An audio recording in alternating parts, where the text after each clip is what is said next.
Right then, here goes. Let's see how smooth I can get today's video. Today I am filming another edition of Scrolling. This will be the 7th episode that I've filmed. And Scrolling is a video series whereby I pick out topics that I'm interested in, mostly through the internet. I mean, up until now, entirely from the internet. Maybe there'll be some more physical things like books in the future, but that might come in the form of another series.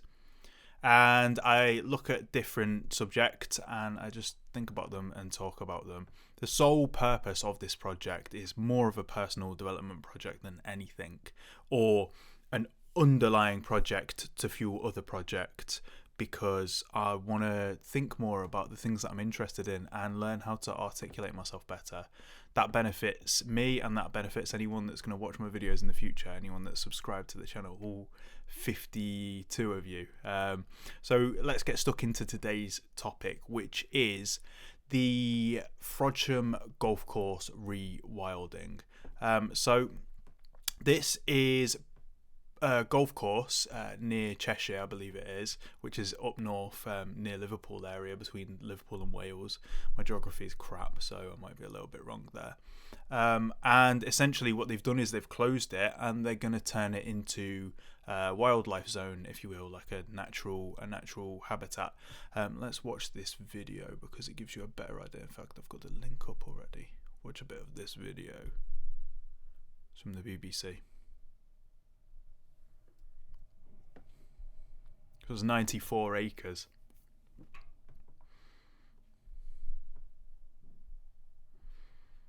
The Woodland Trust is now looking at rewilding it over the next few years, and we're looking to create a new native woodland on here, somewhere for people to come and enjoy and see nature close to where they live.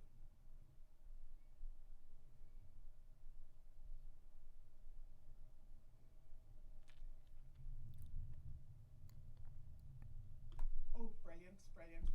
I mean, this video is pretty short. They pretty much they do that little bit with the fella who is probably taking part in it, and then they interview a few local residents. I think it's probably quite wealthy around there. Not that means anything. So, interesting fact, and I'll skip right to this fact. Michael Owen, former Liverpool footballer, Liverpool being the only club that he was ever any good at, and then in the future sort of betrayed in the media, or betrayed by going to Man United and then just talking nonsense about in the media. This isn't a football video, is it? So let's get away from that. Michael Owen and Didi Hamann, who is also a knob. So that suggests that this is probably better off being a nature haven than a golf course. This is a really interesting process to me because you're taking a golf course and you're essentially just letting it return to some kind of wildlife habitat. And it's kind of an oxymoron because a golf course, even though yes it is a green space, you've still got trees on it, and you've got grass and sand, etc., whatever man-made things have been put in. But a golf course is a perfect example of man trying to bend nature to his will. I mean, the effort that goes into keeping those playing areas really, really cut short.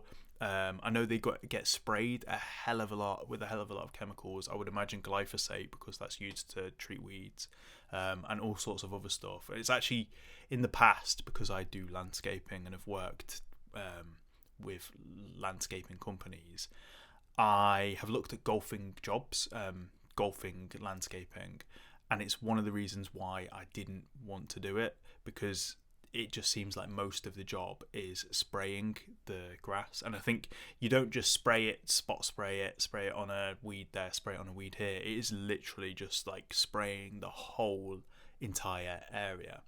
Another interesting fact for the future will be, let's say if you go back in 10 years and you test the soil there, will the glyphosate or whatever chemicals are there still be present? Because it's now being turned into a wildlife area.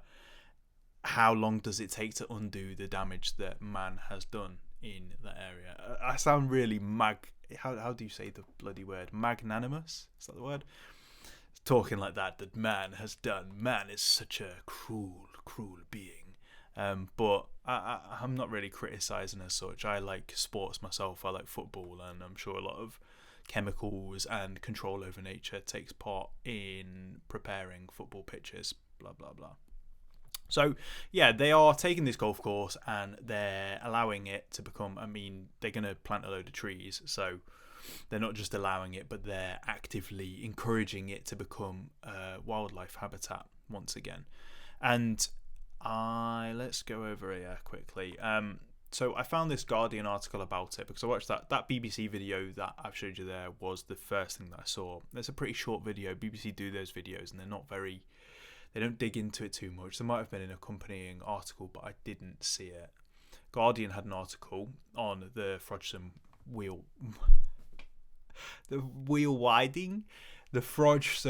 Frodsham rewilding. It's funny because there are things that your mouth does when you say certain words that when you say the next word along, the combination of the two words is what makes you mess up the next word. So Frodsham and then rewilding. I mean, that's what a tongue twister is, isn't it? It's putting words together that the ends of some words make the beginnings of the next words difficult. But yeah, I found this Guardian article and it said this, and I was a little bit right. The site becomes the latest addition to the Northern Forest. I think they said that in the video. And I searched the Northern Forest and I was like, what the hell's the Northern Forest? I've not heard of it. So I searched for the Northern Forest and it didn't come up on Google Maps. And I was like, that's a bit odd. Does the Northern Forest not exist? And then I looked at the Frodsham Golf Course area and I found, let me get this, actually should be a bit zoomed out so you can see everything I'm seeing.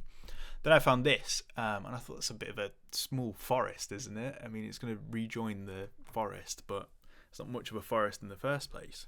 Well, what it is this Northern Forest is actually a new scheme throughout the north where they are basically trying to create more forested areas. So let me I'm going to click on this link actually. Please open in a new oh mate. What a stinker that is. That's not that I can't click on that because there's a screenshot. That's a bit stupid. Where's my tab? I thought I had this tab up. Oh well, it's not the end of the world. I think it includes places like Manchester and I guess wherever else. This is where my geography is really failing me. Wherever else is near Liverpool and Cheshire and probably a bit of Wales. But anyway, this here is the forest that they will be adding to, and so they want the Northern Forest is an effort to add 50 million trees to 10,000 square miles of mostly treeless northern England from Liverpool to Hull. So if you just read a bit further, Jack, and didn't jump ahead like you like to do, you would have seen that it was Liverpool to Hull.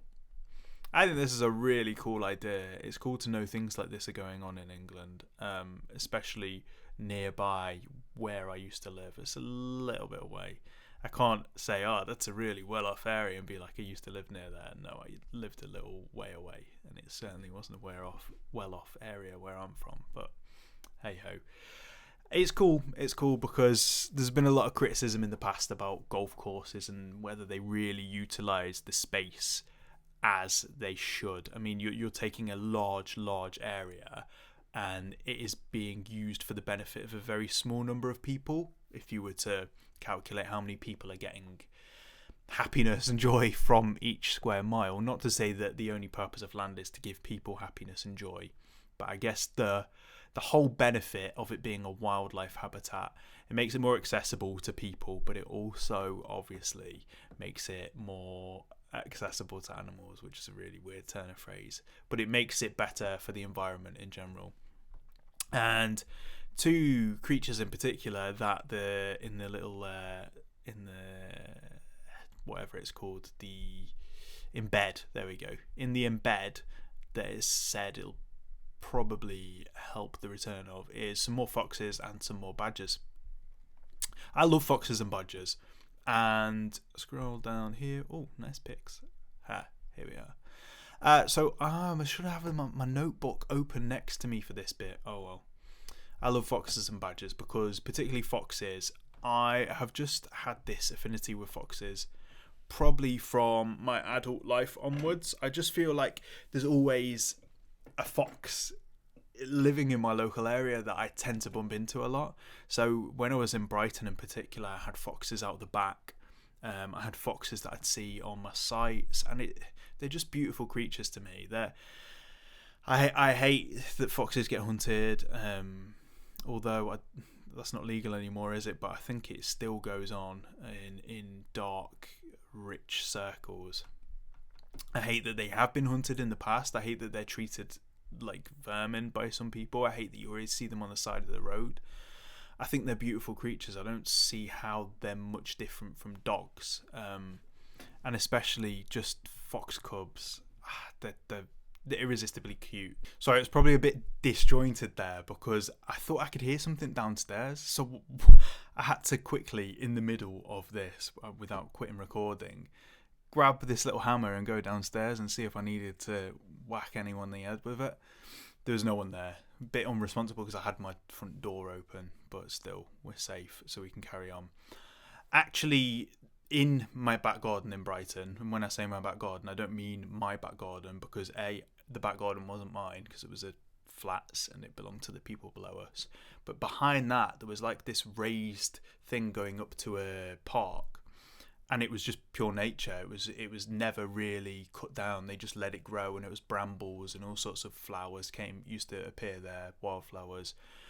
There was an area, and I mentioned the foxes before. Often the foxes seem to have their den in there, but when the foxes weren't there, this badger was there, and I think it was a mummy badger. And she had her kids there and stuff, and you'd only ever see the badger appear at night. And so I'd lie in my bedroom, which backed onto the back, and I would just wait to hear rustling, and I'd be silent. I'd try and like crawl over to the window to catch the badger. And I think I got one picture in my time there. But badgers and foxes, they kind of exist in between, or on this kind of tightrope between civilization and nature. And unfortunately, that's why you often see them the most at the sides of the roads that have been hit, because the areas that we dominate, especially in England anyway, kind of cross over with them, and they tend to venture into civilization because they know there are food sources here. I mean, I don't know about badgers, but foxes especially are known to go through the bins and things like that. Why not? Opportunists, and they need to get some food for their kids. My girlfriend worked at Sussex Hospital, and actually under the stairs of her building, these metal stairs, there was a fox that had taken to living there. And I'm not sure if it was always there, but it was very regularly there, to the point where a couple of her colleagues used to feed the fox like constantly. It was a really scruffy looking fox, like a city fox that looked like if it bit you, you'd be in trouble. But it was just so sweet, man. So down here, what I've got is, these are a couple of pictures that I took of the foxes that I used to bump into. So this is the one, I don't know specifically, because there was some time in between this and when I used to see the fox in my back garden. But this was when I first moved to Brighton, and I used to see a fox going across the street as I got up in the morning. I used to get up really early, and so I just took this really lovely photo, although it looks a bit like a cat there, but it's not, it's a fox. And then this one here lived on one of the sites that I used to do, and you could feed it, and it was so like a dog. It was unbelievable. Okay, I just saw something out. I thought when I was talking about the Northern Forest before, I thought that I had not included the link, but what I did is I got the video on YouTube instead down here, so we'll have a little watch of that at the end. Yeah, this fox was just so friendly and would come right up to you. And I remember one day it was there, and there was this fellow with his little girl there, and I remember saying, like, come around here, come and have a look at this. And the little girl came and had a look at the fox. And you don't get to see wildlife like that in Britain. You just don't.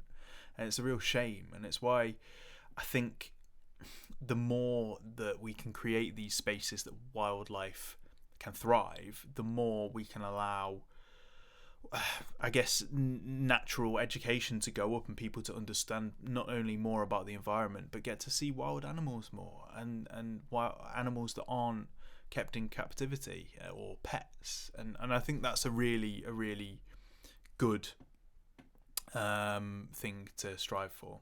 Anyway, let's have a little look at this video to finish up.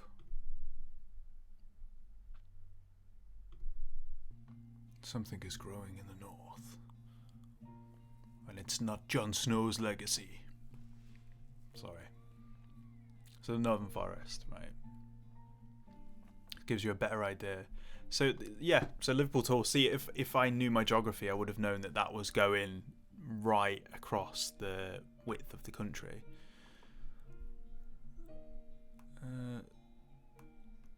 So yeah, you get the picture.